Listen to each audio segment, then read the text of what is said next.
di questa opera. Roberto infatti ha subito sposato l'idea che le tante volte in cui ci sono stati dei problemi sulla 131 da assessore ai lavori pubblici non poteva assolutamente sopportare che il tutto venisse scaricato su il comune di Polilatino di Baulado, ma soprattutto quando poi questa strada è diventata impercorribile, il tutto andava ad aumentare e a rendere ancora più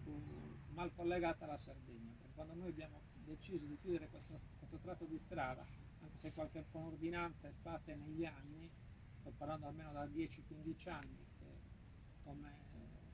come comune abbiamo dovuto prima limitare il transito a 50 km/h per poi abbassarlo addirittura a 10 km/h, praticamente per permettere soltanto a possessori di aziende lungo il percorso di poter appunto di potersi avvicinare. Dicevo, Roberto Crongia è stato il primo che ci ha finanziato la progettazione, esattamente nel 2019, con un importo, se non ricordo male, di circa 200.000 euro, perché credeva anche nelle piccole comunità, perché qui sta parlando invece l'assessorato. Sto indossando i panni dell'assessorato per dirvi che sia Roberto sia l'assessore Salaris hanno insistito tanto, perché sono fondi che arrivano dal Ministero direttamente, hanno insistito tanto perché il Ministero preferiva e preferisce come sempre trattare dei grandi centri, perché è facile riempirsi la bocca di spopolamento, l'autospopolamento, iniziative per le zone diciamo meno abitate, e poi è chiaro che in pratica si preferisce accontentare tra virgolette le grandi masse anche di popolazione. Invece loro hanno insistito tantissimo, prima Roberto appunto finanziandoci la progettazione, almeno la progettazione diciamo che prevedesse un progetto preliminare con poi una progettazione avanzata di quasi un definitivo, però il tutto appunto vincolato e vincolante affinché poi ci fosse il resto dei quattrini, e noi sinceramente non ci aspettavamo che arrivassero d'emblée tutto l'importo necessario per l'opera, e invece poi siamo stati felicemente smentiti e sbalorditi dal fatto che per Baulado, ma credo che per Baulado sia il finanziamento più alto della storia, con circa 12 milioni e 600 mila euro, che ci permetteranno di rendere un'opera veramente importante, ma soprattutto un'opera finita. Ho anche una buona notizia che è stata qui in spenti, che riguarda l'utilizzo di eventuali ribassi d'asta. Mi è stato confermato stamattina dal direttore generale, l'ingegner Dau, che ringrazio tantissimo, che è andato 4 volte a Roma con l'assessore per trovare questa causa, che mi diceva appunto che questi sono fondi ministeriali, fondi che possiamo riutilizzare anche eventualmente per migliorare, se ci sarà qualcosa da migliorare, perché noi siamo convinti di avendo messo questo progetto a bando importante, viste le somme, e pensiamo di essere stati anche fortunati sullo studio che ha vinto questo appalto, perché c'è stato immediatamente con l'ingegner Barracchi una sintonia sull'importanza dell'opera, ma soprattutto sull'importanza strategica dell'opera. Siamo Santa Cristina non a caso, siamo Santa Cristina perché Santa Cristina nasce proprio e viene scoperto questo magnifico monumento che avete alla mia sinistra. È stato scoperto perché nel tragitto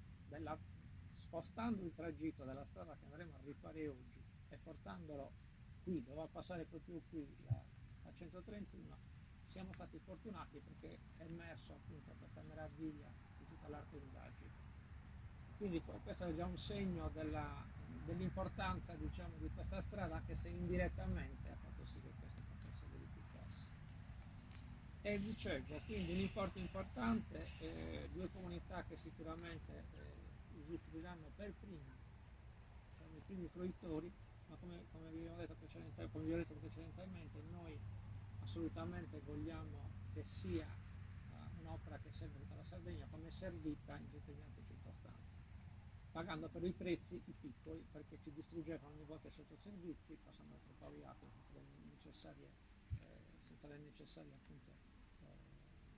strutture che potessero reggere questa strada. Purtroppo si è deteriorata negli anni a causa appunto dei pini che vennero allora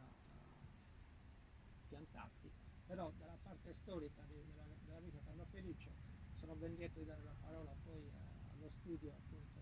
della Meta Associati che si è dedicato all'appalto, alla progettazione e alla direzione dei lavori, e quindi parleranno loro. Non voglio tediarvi a lungo, però mi va di fare dei ringraziamenti e poi una proposta che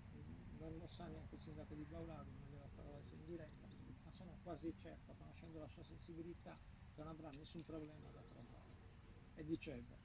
i ringraziamenti che vanno ovviamente a chi non c'è più, a Roberto Frongia, perché ha sposato da subito assieme all'attuale capo di gabinetto, che è la dottoressa Tilly Lucia, e il direttore generale che allora era capo di gabinetto, cioè l'ingegner Dau, che si scusa con tutti voi, si scusa principalmente col sindaco di Baulari, ma purtroppo la sua sciatalgia si è riacutizzata stamattina e quindi assolutamente non può partecipare a questi lavori. Vi ripeto, voleva che segnalassi appunto la strategia della regione e dell'assessorato ai lavori pubblici, che è quello appunto di avere progetti cantierabili immediatamente, e per questo che siamo qui a dire che ce l'abbiamo, in modo che i fondi possano essere vincolati e dati nella totalità delle somme richieste. La vittoria, tra virgolette, se avete visto quegli interventi di questi 488 milioni, sono 315 per la rete viaria, ferroviaria, e l'altro per le strade. Noi siamo quelli che dopo Tempio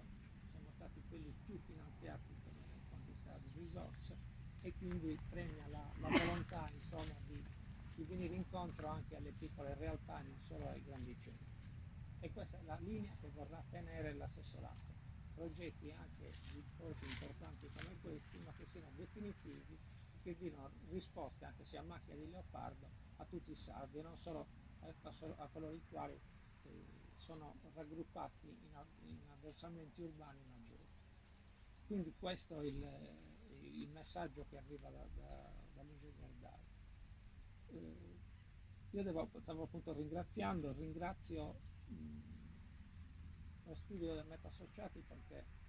sono stati puntuali, una cosa rara. Io sono amministratore da 20 anni, sindaco, non 17, però sono in amministrazione da 30 anni e sinceramente è la prima volta che mi capita in 30 anni, di cui ripeto questo è il mio 17° anno da sindaco, di trovare uno studio che rispetta i tempi al centesimo di secondo. Non mi è mai successo neanche con quelli che giocavano in casa, neanche con quelli di Pau L'Aquila che hanno lavorato per il comune. Certo, questo è senza dubbio per noi, non certo per il vostro studio, è certamente un finanziamento fuori dal normale, fuori dal comune, però ritengo che, voglio ripetere, e sono confortato anche certamente dall'ingegner Meloni che si è data subito da fare in questi 6 mesi che ho poi su questa cosa ci siamo buttati tutti a capofitto, ha trovato una collaborazione ottimale con questo studio. Ecco la proposta, e poi do la parola a te, caro Davide. La proposta è questa, che io vorrei che trovassimo una soluzione a livello soprattutto amministrativo e burocratico per intitolare questa strada al compianto Roberto Frongia, perché credo che sia una cosa giusta nei confronti di una persona che, a prescindere dal partito politico, è sempre stata una persona di un grandissimo spessore umano, politico e professionale. Quindi credo che anche Paolado, poi lo dirai se sei d'accordo su questa cosa, mi sono preso questa licenza, ma ripeto, credo che fosse quasi una cosa scontata, perché ci tengo a sottolinearlo ancora, questo finanziamento ha un timbro, una caparbietà e una serietà che arrivano da Roberto, che Aldo Salaris ha sposato in pieno, così pure con tutto lo staff dell'assessorato. Credo di aver finito, i ringraziamenti li ho fatti. Francesca sarà ovviamente quella che farà gli interessi sia del comune di Pogliata che di quelli di Baulado, perché sarà la parte ovviamente che vi seguirà dal punto di vista tecnico. Da parte mia, mi dispiace dirvelo, sarò uno stalker incessante, sarò uno che vi disturberà tante volte. Non si spaventi, architetto, perché io ho visto che caso sistema. E sono sicuro e certo che riusciremo a rispettare tempi e anche qualità dell'opera. Il fatto stesso che abbiamo la possibilità di riutilizzare alcune somme che riteniamo possono essere importanti ci dà anche la maggior libertà non di dover sbagliare per forza, ma se qualcosa non dovesse andare per il verso giusto siamo contenti di poterlo assolutamente correggere in corso. Con questo vi ringrazio ovviamente tutti voi presenti, ringrazio soprattutto la stampa scritta e televisiva che ci ha premiato perché ha riconosciuto la validità del progetto. Prego.